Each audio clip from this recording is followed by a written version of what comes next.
அதிக இரும்பு சத்தும் குழந்தையோட பிரெயின் டெவலப்மெண்ட்டுக்கு தேவையான விட்டமின் B6 இருக்கிற சிவப்பு அரிசி செர்லாக் எப்படி செய்கிறது அப்படின்னு தாங்க பார்க்க போகிறோம். இந்த செர்லாக் பார்த்தீங்கன்னா 6 மாதம் கம்ப்ளீட்டான குழந்தைங்கள்லேருந்து கொடுக்கலாங்க. அதுக்கு அரை கப் அளவுக்கு சிவப்பு அரிசி எடுத்துக்கோங்க. ஒரு 2 டைம்ஸ் நல்லா வாஷ் பண்ணிவிட்டு தண்ணியை கம்ப்ளீட்டாக வடிகட்டிக்கோங்க. இப்போ ஒரு பேனில் மாற்றிக்கோங்க. ஒரு 3 நிமிஷம் அளவுக்கு மீடியம் ஃப்ளேமில் வச்சு நல்லா வறுத்து எடுத்துக்கோங்க. இப்போ நல்லா வறுத்தாச்சு. இப்போ அடுப்பை ஆஃப் பண்ணிவிட்டு ஒரு தட்டில் மாற்றிக்கோங்க. கம்ப்ளீட்டாக ஆறுனதுக்கப்புறம் மிக்சர் ஜாருக்குள்ளே போட்டுக்கோங்க.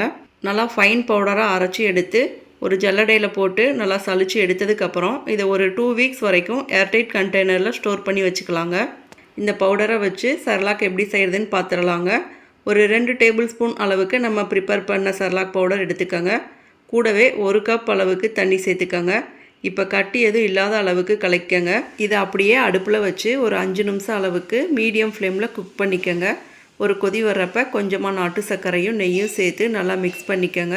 அவ்வளோதாங்க. இந்த செர்லாக் பார்த்தீங்கன்னா மார்னிங் பிரேக்ஃபாஸ்ட்டுக்கோ இல்லை நைட் டின்னருக்கோ குழந்தைக்கு கொடுக்கலாங்க. இதே மாதிரி நிறைய ஹெல்த்தியான பேபி ஃபுட் ரெசிபீஸ்க்கு நம்ம சேனலை சப்ஸ்கிரைப் பண்ணிக்கோங்க. தேங்க்யூ.